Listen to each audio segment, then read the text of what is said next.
Hello बच्चों, स्वागत है आप लोगों का मेरे YouTube channel triple A mathematics classes में। तो आज हम लोग एक नया चैप्टर शुरू करने जा रहे हैं। उसका नाम है रिलेशन एंड फंक्शन। क्या है रिलेशन एंड फंक्शन? इसे अगर हम लोग हिंदी में लिखना चाहें तो लिख सकते हैं संबंध एवं फलन। बहुत ही इंपॉर्टेंट चैप्टर है। ये 11th में हम लोग इसको पढ़ रहे हैं। ये जो चैप्टर है वो 12th में ही है। अगर आप अच्छी तरह से रिलेशन एंड फंक्शन को अगर समझ जाएंगे तो 12th जो क्लास है वो करने में आसानी होगी। साथ ही साथ जो है हमें कैलकुलस में भी बहुत आसानी होगी अगर हमें फंक्शन के बारे में पता है तो। और फंक्शन पढ़ने से पहले फंक्शन हम तब पढ़ सकेंगे जब हम उससे पहले रिलेशन पढ़े रहेंगे। और रिलेशन पढ़ने से पहले हमें सेट पढ़ना, जो हम सेट जो है वो पढ़ चुके हैं। सेट क्या होता है, सेट कितने तरह के होते हैं, ये सब हम लोग जो है वो पढ़ चुके हैं। तो जब हमें सेट पता है तो हम रिलेशन जो है वो आसानी से समझ जाएंगे। तो जैसे देखिए हम अपने पर्सनल लाइफ में अगर देखा जाए तो रिलेशन जो क्या है, एक संबंध। संबंध मतलब क्या, जैसे मान लीजिए फादर और सन का रिलेशन हो गया, मदर सन का हो गया, ब्रदर सिस्टर का हो गया। तो ये सारे क्या है, एक रिलेशन है। ठीक है, तो सिंपल सा है। वैसे हम लोग मैथमेटिक्स में अगर रिलेशन स्टेब्लिश करना चाहें तो कैसे कर सकते हैं? मान लीजिए हम कर सकते हैं कि a number A less than B. तो ए और बी के एक रिलेशन बना। क्या बना कि ए जो है वो बी से छोटा है। या फिर हम लोग कर सकते हैं a number A is divisible by 2। ये भी कर सकते हैं, मतलब क्या, या फिर 2 के जगह पे हम लोग B कर सकते हैं कि एक नंबर A जो है वो डिविजिबल है किससे, तो B से। एक नंबर A जो है वो डिविजिबल है किससे, B से। तो यहां भी देखिए A और B के बीच में कुछ रिलेशन बना। क्या है, तो डिविजिबिलिटी का।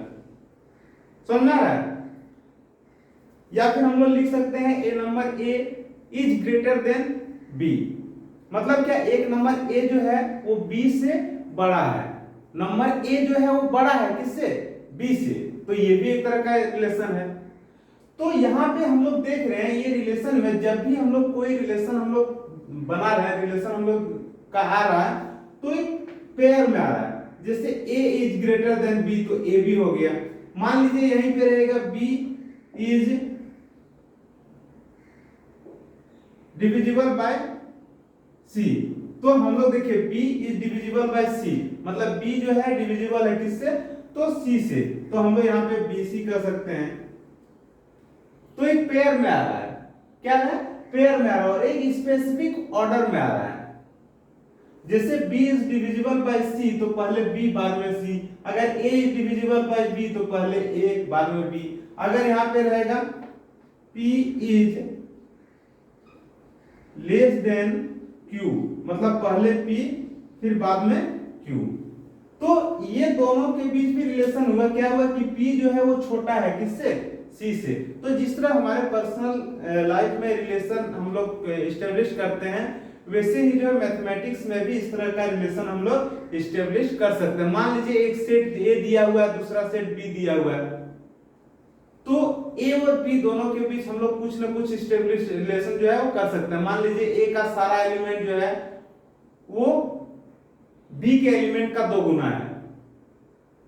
A का सारा एलिमेंट जो है वो B के एलिमेंट का 2 गुना है। तो यहाँ पे हम लोग सेट A और सेट B में क्या रिलेशन स्टेब्लिश हुआ कि A का एलिमेंट जो है 2 गुना है किससे, B का एलिमेंट का।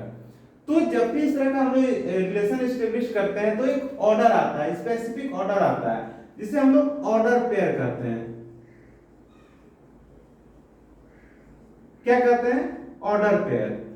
ऑर्डर पेयर क्या होता है, जब कोई दो एलिमेंट, दो कंपाउंड या दो नंबर को हम लोग स्पेसिफिक ऑर्डर में हम लोग रखते हैं। ध्यान से सुनना है, जब हम कोई दो नंबर या फिर दो एलिमेंट या फिर उसी को कह सकते हैं दो कंपाउंड को जब हम एक स्पेसिफिक ऑर्डर में रखते हैं तो वो ऑर्डर पेयर बनता है। स्पेसिफिक ऑर्डर कहने का मतलब है कि अगर मान लीजिए यहाँ ए बी है तो कहने का मतलब है ए क्या है, A is the first element, A is the first element and B is the second element, है कि नहीं। तो यह एक, अगर हम एक ऑर्डर पेयर ए बी लिए तो कहने का मतलब इस ऑर्डर पेयर में जो है ए जो है वो फर्स्ट एलिमेंट है और बी जो है वो सेकेंड एलिमेंट है। ऐसा हम लोग नहीं कर सकते कि बी फर्स्ट में है और ए जो है वो सेकेंड में, क्योंकि हमें दिख रहा है ए जो है किसमें है, फर्स्ट एलिमेंट है और बी क्या है, सेकेंड एलिमेंट है। तो यही ऑर्डर पेयर क्या कहता है, जब हम कोई दो नंबर, दो एलिमेंट या दो कंपाउंड को एक स्पेसिफिक ऑर्डर में रखते हैं, क्रम से हम लोग जब रखते हैं तो वो क्या बनता है, ऑर्डर पेयर बनता है। तो मान लीजिए अगर यहाँ पे देखा जाए, अगर यहाँ पे बी और ए रहेगा, कहने का मतलब बी जो है यहाँ पे क्या है, B is the first element and A is the second element. B क्या है, फर्स्ट एलिमेंट है और ए क्या है, सेकेंड एलिमेंट है। यहाँ पे क्या है, ए फर्स्ट एलिमेंट और बी सेकेंड एलिमेंट है, और यहाँ जो है बी फर्स्ट एलिमेंट है और ए सेकेंड एलिमेंट है। तो जब हम मान लीजिए कोई एग्जांपल लिख लेते हैं, मान लीजिए 2 3, तो यहाँ पे फर्स्ट एलिमेंट क्या है, 2 3 में फर्स्ट एलिमेंट जो है, फर्स्ट एलिमेंट जो है वो 2 है और सेकेंड एलिमेंट क्या है, सेकेंड एलिमेंट जो है वो 3 है। अगर हम यहाँ 3 2 की बात करें तो यहाँ पे हम लोग कह सकते हैं कि फर्स्ट एलिमेंट क्या है, फर्स्ट एलिमेंट 3 है और सेकेंड एलिमेंट जो है वो, सेकेंड एलिमेंट जो है वो क्या है, 2 है। तो यहाँ पे हम लोग देख सकते हैं कि कोई भी, जब हम ऑर्डर पेयर को रिवर्स करते हैं तो आपस में बराबर नहीं होता। जैसे मान लीजिए हम कह सकते हैं ए और बी जो है बराबर नहीं आया बी ए के। क्यों बराबर नहीं है, क्योंकि यहाँ पे फर्स्ट एलिमेंट ए है और यहाँ पे फर्स्ट एलिमेंट जो है वो बी है। यहाँ पे हम लोग कह सकते हैं कि 2 3 जो है वो बराबर नहीं है किससे, 3 2 से। 2 3 बराबर नहीं है किससे, 3 2 से। क्यों, क्योंकि देखिए यहाँ पे फर्स्ट एलिमेंट 2 आया, यहाँ पे फर्स्ट एलिमेंट क्या आया, यहाँ पे फर्स्ट एलिमेंट 3 आया। कभी बराबर हो सकता, नहीं हो सकता, क्योंकि यहाँ पे देखिए फर्स्ट 2 है, यहाँ फर्स्ट पूछा जाए तो 3 है। तो ये ऑर्डर पेयर जो है आपस में बराबर नहीं है। जब हम कोई ऑर्डर पेयर को रिवर्स करते हैं तो जरूरी नहीं है कि वो बराबर होगा, वो बराबर कभी नहीं होगा। एक केस में बराबर हो सकता है, किस केस में, अगर मान लीजिए ये ऑर्डर पेयर बन रहा है कि दोनों में एक ही जैसा एलिमेंट है, तो हम रिवर्स करेंगे तो फिर बराबर हो जाएगा। तो उस केस में क्या हो जाता है, ए ए हो जाता है, ए बी नहीं होकर क्या हो जाता है कि फर्स्ट भी ए है और सेकेंड भी ए है। समझ में आ गया। ये देखिए मान लीजिए एक ऑर्डर पेयर है 5 6, 5 6 मतलब 5 जो है वो क्या है, फर्स्ट एलिमेंट है, 6 जो है वो क्या है, सेकेंड एलिमेंट है। तो ऑर्डर पेयर समझ में आ गया। ऑर्डर पेयर क्या होता है, जब हम कोई दो एलिमेंट, दो ऑब्जेक्ट या दो नंबर या दो कंपाउंड को जब हम लोग एक स्पेसिफिक ऑर्डर में रखते हैं तो वो ऑर्डर पेयर बनता है। और जब हम कोई ऑर्डर पेयर को रिवर्स करते हैं तो वो आपस में बराबर नहीं होते हैं, क्योंकि ये स्पेसिफिक ऑर्डर में है। ए बी कहने का मतलब फर्स्ट एलिमेंट ए है और बी कहने का मतलब फर्स्ट एलिमेंट बी है, तो ये कभी आपस में बराबर नहीं होते हैं। दूसरा चीज,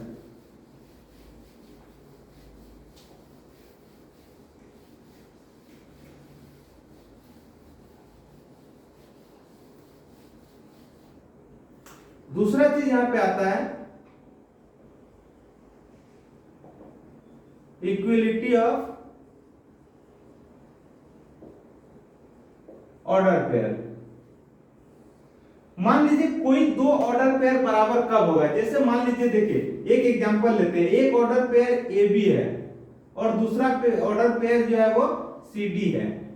एक ऑर्डर पेयर ए बी है, दूसरा ऑर्डर पेयर जो है वो सी डी है। ये दोनों आपस में बराबर तबे होगा जब इसका फर्स्ट एलिमेंट इसके फर्स्ट एलिमेंट के बराबर होगा और इसका सेकंड एलिमेंट इसके सेकंड एलिमेंट के बराबर होगा, तभी ये दोनों जो है आपस में बराबर हो सकता है। इसका फर्स्ट एलिमेंट जो है किसके बराबर होगा, इस ऑर्डर पेयर के फर्स्ट एलिमेंट के बराबर होगा, एंड इसका जो सेकेंड एलिमेंट है, इसका जो इस ऑर्डर पेयर का जो सेकेंड एलिमेंट है वो बराबर होगा इस ऑर्डर पेयर के सेकेंड एलिमेंट के। ध्यान से सुनना, कोई भी दो ऑर्डर पेयर बराबर कब होगा, कोई भी दो ऑर्डर पेयर बराबर तब होगा जब फर्स्ट ऑर्डर पेयर का first element second order pair के फर्स्ट एलिमेंट के बराबर होगा। मतलब यहां से फर्स्ट एलिमेंट और यहां का फर्स्ट एलिमेंट दोनों आपस में बराबर होगा, और यहां का सेकेंड एलिमेंट और यहां का सेकेंड एलिमेंट आपस में बराबर होगा, तो हम लोग कह सकते हैं कि दिया गया दोनों ऑर्डर पेयर जो है आपस में बराबर है। समझ में आ गया? तो यहां से दो निष्कर्ष निकलता है। फर्स्ट में क्या है कि अगर AB बराबर CD है तो ये A जो है बराबर होगा C के और B जो है बराबर होगा D के। A जो है बराबर होगा C के और B जो है बराबर होगा D के। जस्ट इसका उल्टा, अगर A और C बराबर है, B और D बराबर है, तो हम लोग कह सकते हैं कि AB जो है बराबर है CD के। समझ में आ गया? तो दो ऑर्डर पेयर कब बराबर होता है, जब फर्स्ट ऑर्डर पेयर का first element second order pair के फर्स्ट एलिमेंट के बराबर हो, और फर्स्ट ऑर्डर पेयर का सेकेंड एलिमेंट के सेकेंड के बराबर हो। कहने का मतलब देखिए, इसका फर्स्ट इसके फर्स्ट से बराबर होना चाहिए, इसका सेकेंड इसके सेकेंड के बराबर होना चाहिए, तो हम लोग कह सकेंगे कि दिया गया ऑर्डर पेयर जो है आपस में बराबर है। जैसे देखिए, एक ऑर्डर पेयर दिया है 2 3 और दूसरा ऑर्डर पेयर दिया है 2 3। देखिए यहाँ 2 है, यहाँ 2 है, यहाँ 3 है, यहाँ 3 है, तो हम लोग कह सकते हैं कि ये जो है 2 3 जो है बराबर है दूसरे ऑर्डर पेयर के, किसके, 2 3 के। मान लीजिए एक ऑर्डर पेयर है यहाँ पे 4 5 और दूसरा ऑर्डर पेयर है 6 5। क्या ये दोनों आपस में बराबर है? बराबर नहीं है। क्यों? क्योंकि देखिए फर्स्ट एलिमेंट बराबर नहीं, भले सेकंड एलिमेंट बराबर है लेकिन फर्स्ट एलिमेंट बराबर है नहीं है। लेकिन ऑर्डर पेयर बराबर तब होता है जब इसका दोनों एलिमेंट बराबर रहे, फर्स्ट का फर्स्ट के साथ बराबर, सेकंड का सेकंड बराबर, है कि नहीं? तो यहाँ पे हम लोग कह सकते हैं कि 4 5 जो है कभी बराबर नहीं है किससे, 6 5 के। क्यों? क्योंकि इसका फर्स्ट एलिमेंट 4 है, इसका फर्स्ट एलिमेंट 6 है। समझ में आ गया? मान लीजिए एक है 3 8 और दूसरा है 3 10। क्या ये दोनों आपस में बराबर है? नहीं है बराबर। क्यों? क्योंकि इसका फर्स्ट एलिमेंट 3 है तो इसका भी फर्स्ट एलिमेंट 3 है, तो हम लोग एक से जज नहीं कर सकते हैं। दूसरा देखिए, यहाँ पे सेकंड एलिमेंट 8 है, यहाँ पे सेकंड एलिमेंट जो है वो 10 है। अलग आया कि नहीं? ये देखिए 3 जो है बराबर है 3 के, लेकिन 8 जो है बराबर नहीं है किससे, 10 के। इसीलिए हम लोग कह सकते हैं कि 3 8 जो है वो बराबर नहीं है किससे, तो 3 10 से। तो दो ऑर्डर पेयर तभी बराबर होगा जब A जो है वो C के बराबर होगा, B जो है वो D के बराबर होगा। समझ में आ गया? अब एक एग्जांपल लेते हैं इससे, ठीक है?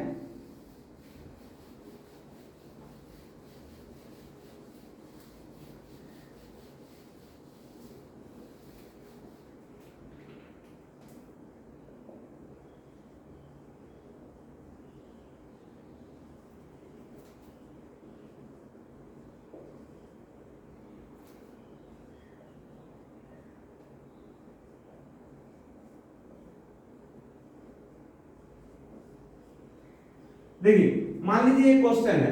क्वेश्चन क्या दिया हुआ है, find the value of a and b if a plus 1 b minus 3 equal to 6 3। Question में दे रखा है कि ये ऑर्डर पेयर जो है इस ऑर्डर पेयर के बराबर है, तो a और b का मान क्या होगा, ये हमें निकालना है। तो आप देख सकते हैं जब भी कोई दो ऑर्डर पेयर बराबर होता है, दिया रहता है, तो इसका फर्स्ट एलिमेंट इसके फर्स्ट के बराबर होता है। कहने का मतलब a प्लस 1 किसके बराबर हो जाएगा, 6 के बराबर, और ये b माइनस 3 किसके बराबर हो जाएगा, तो 3 के बराबर। क्यों? क्योंकि क्वेश्चन में ही दे रखा है कि ये दोनों जो है वो आपस में बराबर है। मतलब इसका फर्स्ट एलिमेंट इसके फर्स्ट एलिमेंट के बराबर होगा, इसका सेकंड एलिमेंट इसके सेकंड एलिमेंट के बराबर होगा। यहां से हम लोग सॉल्व कर सकते हैं, a इक्वल टू 6 माइनस 1 मतलब 5। यहां से हम लोग सॉल्व कर सकते हैं b इक्वल टू 3 प्लस 3 मतलब 6। समझ में आ गया? तो क्वेश्चन में दे रखा था ए और बी जो है वो दोनों आपस में बराबर था, तो इसका जो सॉरी ये ऑर्डर पेयर और ये ऑर्डर पेयर जो है आपस में बराबर था, तो ए और बी का मान क्या होगा? अगर ये ऑर्डर पेयर बराबर है तो इसका फर्स्ट एलिमेंट इसके फर्स्ट एलिमेंट के बराबर होगा, इसका सेकंड एलिमेंट इसके सेकंड एलिमेंट के बराबर होगा। सॉल्व किए तो ए का वैल्यू 5 आया, बी का वैल्यू जो है वो 6 आया। समझ में आ गया? आगे देखिए,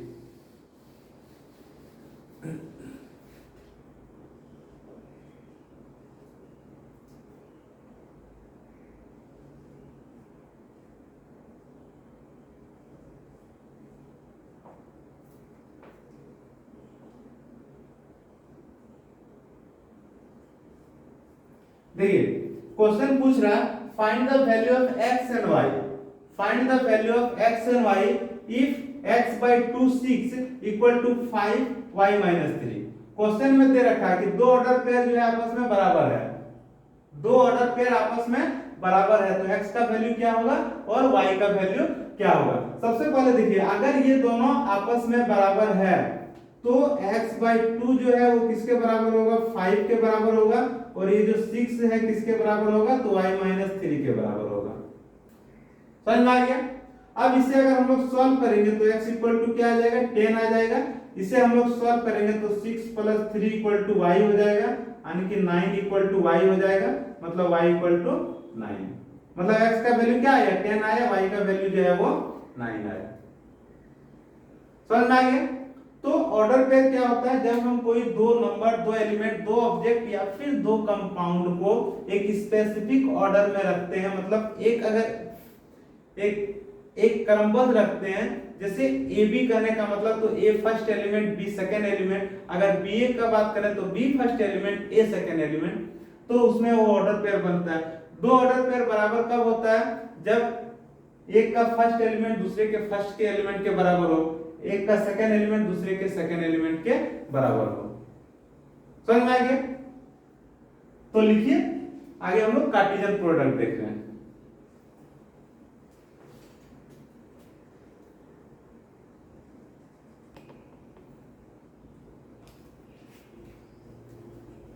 देखिए इसके बाद हम लोग सीख रहे हैं Cartesian product of two set. Cartesian product of two set, तो Cartesian product of two set क्या होता है? तो इसे सिंपल भाषा में समझना है कि एक सेट मान लीजिए A है, दूसरा सेट B है। एक सेट A है, दूसरा सेट B है, तो A और B का ऑर्डर पेयर बनाएंगे हम लोग, और जितना पॉसिबल ऑर्डर पेयर बन सके वो सारा पॉसिबल ऑर्डर पेयर को जो है हम लोग Cartesian product of A and B कहते हैं। क्या है कि एक सेट A है, दूसरा सेट B है, A और B के बीच में जितना पॉसिबल ऑर्डर पेयर बन सकता है वो सारा पॉसिबल ऑर्डर पेयर जो है क्या कहलाता है? Cartesian of set A and B।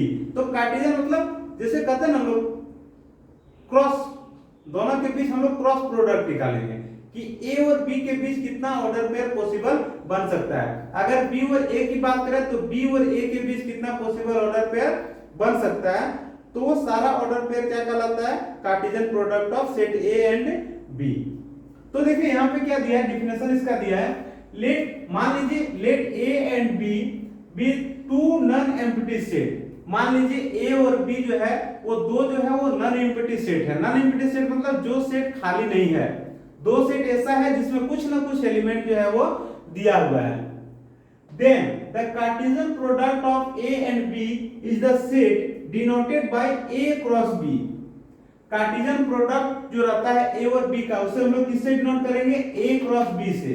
Consisting of all order pair A B such that A belong to A and B belong to B। वही चीज कह रहा है कि हम लोग कार्टेशियन प्रोडक्ट A और B में क्या करेंगे? जितने पॉसिबल ऑर्डर पेयर आ सके वो सारा ऑर्डर पेयर को हम लोग इकट्ठा कर लेंगे, तो वो A और B का कार्टेशियन प्रोडक्ट कहलाएगा।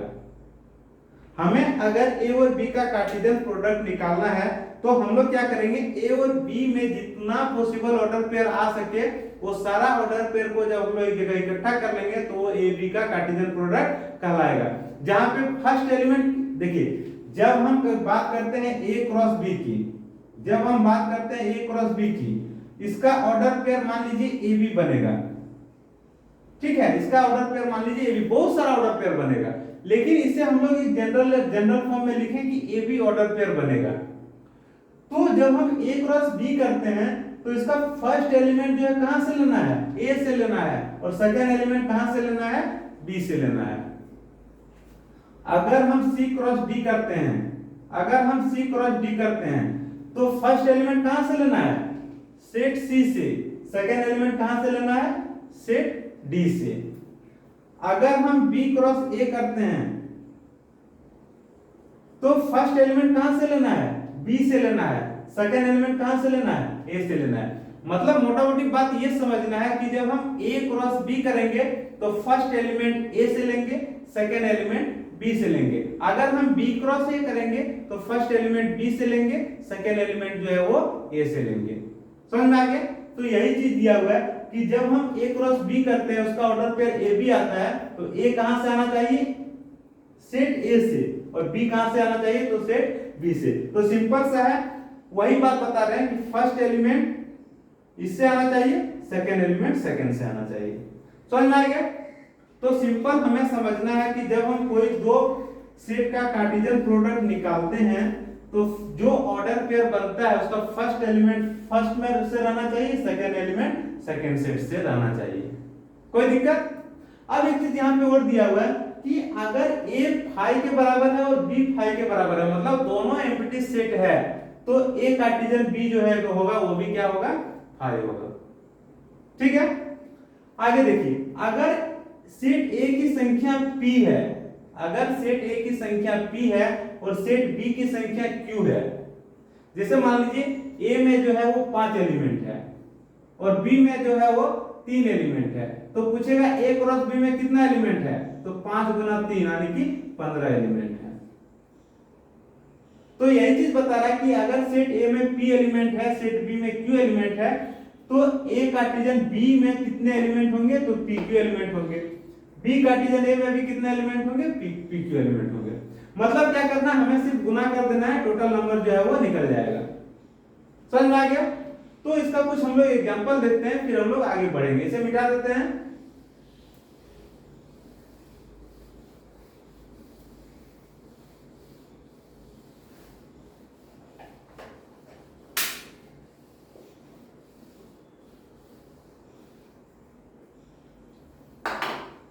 देखिए क्वेश्चन यहां दिया है, find a cross b।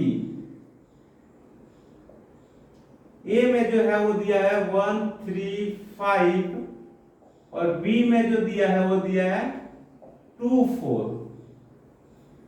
a में दिया है क्या 1 3 5, b में दिया है 2 4। अब इसका कार्टेशियन प्रोडक्ट हम लोग कैसे निकालेंगे? देखिए हमें क्या निकालना है, a क्रॉस b। a में दिया है 1 3 5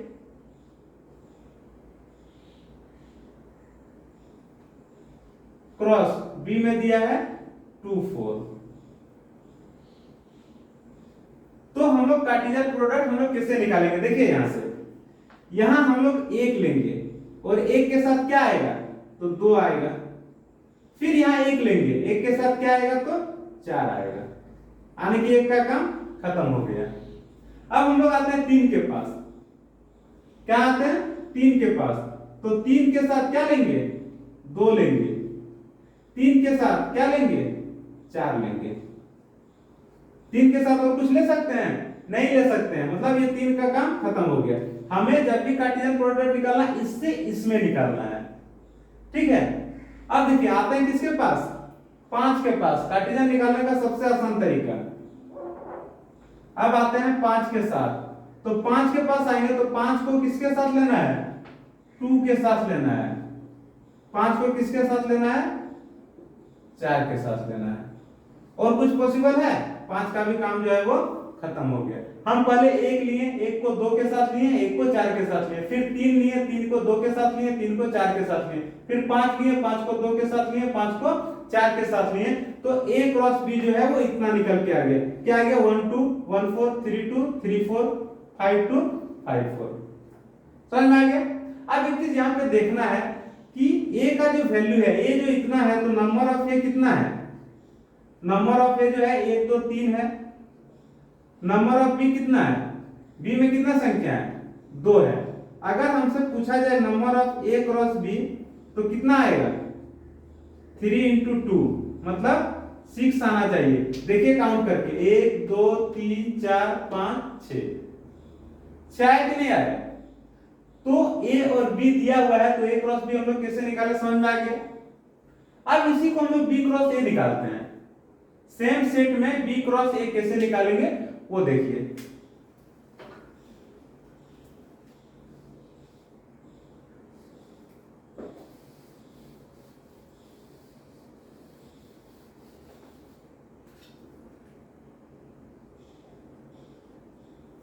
क्वेश्चन में क्या पूछ रहा है, find B cross A, find B cross A. अब देखिए सबसे पहले हम लोग क्या लिखेंगे, B cross A. B cross A करने का मतलब पहले बी को लिखना है 2 4 क्रॉस, फिर क्या लिखेंगे, ए को लिखेंगे। ए को मतलब 1 3 5। अब देखिए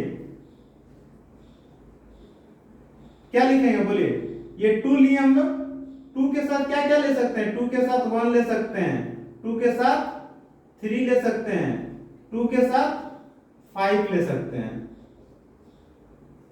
तो 2 का काम खत्म। फिर आते हैं हम लोग 4 के पास। 4 के साथ क्या ले सकते हैं, 1 ले सकते हैं।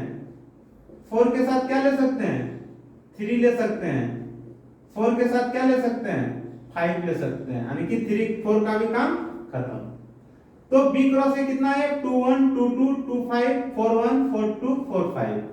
तो अगर आपसे पूछा जाए कि number of B cross A क्या होगा, number of B cross A, तो काउंट कर सकते हैं 1 2 3 4 5 6। कितना आया, 6 आया। यहाँ देखिए ए में कितना संख्या है, 3 है, बी में कितना है, 2 है, दोनों को गुना करेंगे तो कितना आएगा, 6 आएगा।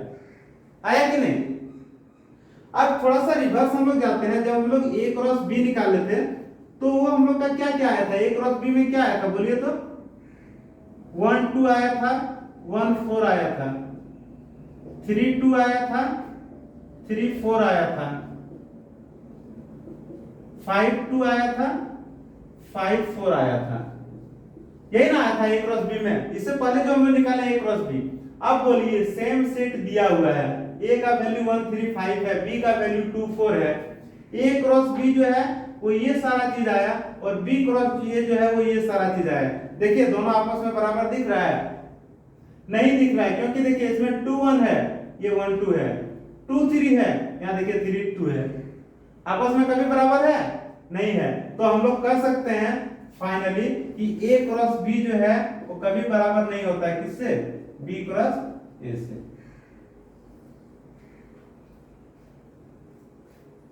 अगर अलग अलग एलिमेंट रहे तो आपस में बराबर जो है वो नहीं होते हैं। लेकिन कुछ कुछ केस में अगर एलिमेंट कुछ सेम रहते हैं तो उस केस में बराबर आता है, वो जब एग्जांपल आएगा तो उसमें बताया जाएगा। तो फिलहाल ये तो समझ में आ गया कि हम लोग ए क्रॉस बी हम लोग कैसे निकालेंगे। अगर इससे भी दिक्कत होता है तो हम लोग वेन डायग्राम से भी इससे निकाल सकते हैं। कैसे, देखिए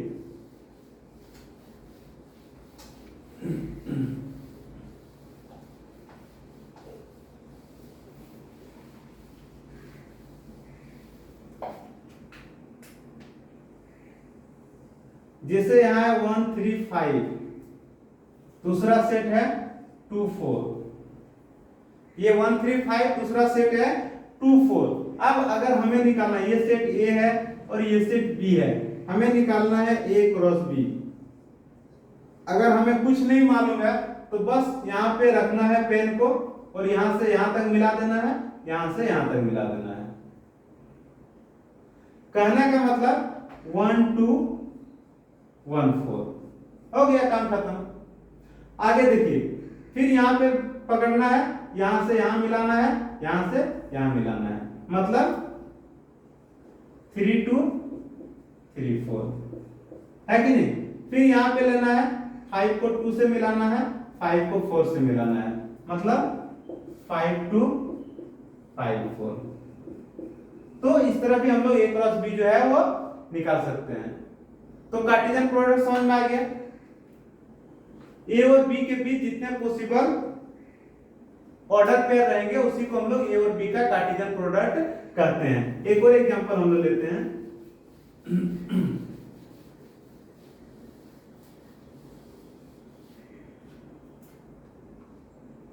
ए में मान लीजिए 2 4 6 है और बी में जो है वो 3 5 7 है। हमें निकालना है ए क्रॉस बी। हम क्या निकाल रहे हैं? ए क्रॉस बी।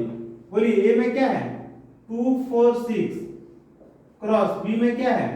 3 5 7। देखिए बहुत ही आसान है। क्या होगा? यहां हम लोग 2 को लिए तो 2 के साथ क्या क्या हो सकता है? तो देखिए 2 के साथ 3 हो सकता है, 2 के साथ 5 हो सकता है, 2 के साथ 7 हो सकता है। मतलब यहां से एक एलिमेंट लिए और इधर जितना है उसके साथ हम लोग बैठाते गए। तो 2 के साथ 3, 2 के साथ 5, 2 के साथ 7, 2 का काम खत्म। अब हम लोग 4 को पकड़े, 4 के साथ 3, 4 के साथ 5, 4 के साथ 7, यानी कि 4 का भी काम खत्म। फिर हम लोग 6 को पकड़े, 6 के साथ 3, 6 के साथ 5, 6 के साथ 7। और कुछ है? नहीं। देखिए अगर देखिए यहाँ पे देखिए नंबर ऑफ ए, जो अगर हम लोग नंबर ऑफ ए की बात करें तो ए में टोटल कितने संख्या है? 3 है। और बी में टोटल कितने हैं? 3 है। अगर हमसे पूछा जाए number of A cross B तो क्या हो जाएगा? 3 into 3 इक्वल टू 9। आप काउंट करके देख सकते हैं 9 ही आएगा। 1 2 3 4 5 7 6 8 9। तो यहाँ पे ऑर्डर पेयर समझ में आ गया, कार्टेशियन प्रोडक्ट समझ में आ गया। अब जो है अगले क्लास में कार्टेशियन प्रोडक्ट का कुछ और हम लोग एग्जांपल लेंगे। उसके बाद हम लोग रिलेशन पढ़ेंगे कि रिलेशन होता क्या है, मैथमेटिक्स में इसका क्या यूज है, मैथमेटिक रूप से हम लोग इसे कैसे स्टडी करेंगे, ये सारा चीज। ठीक है। तो रिलेशन पढ़ने के लिए हमें सबसे पहले सेट जानना जरूरी था, जो हम लोग सेट तो बहुत पहले पढ़ चुके हैं। आप प्रीवियस वीडियो देखिएगा, सेट का जो भी क्लास है तो वहां से सेट समझ में आ जाएगा। ऑर्डर पेयर जानना जरूरी था, तो ऑर्डर पेयर हम लोग जान लिए कि कोई भी दो नंबर, कोई दो ऑब्जेक्ट, कोई भी दो संख्या, कोई भी दो कंपाउंड अगर एक स्पेसिफिक ऑर्डर में रहता है तो वो ऑर्डर पेयर कहलाता है। कार्टेशियन प्रोडक्ट क्या होता है? तो कार्टेशियन प्रोडक्ट क्या होता है? मान लीजिए दो सेट के बीच में जितने भी टोटल पॉसिबल ऑर्डर पेयर रहेगा तो हम लोग उसे ए और बी का कार्टेशियन प्रोडक्ट कहते हैं। समझ में आ गया? तो मिलते हैं अगले क्लास में। इस क्लास को यहीं पे खत्म करते हैं। Bye bye and take care.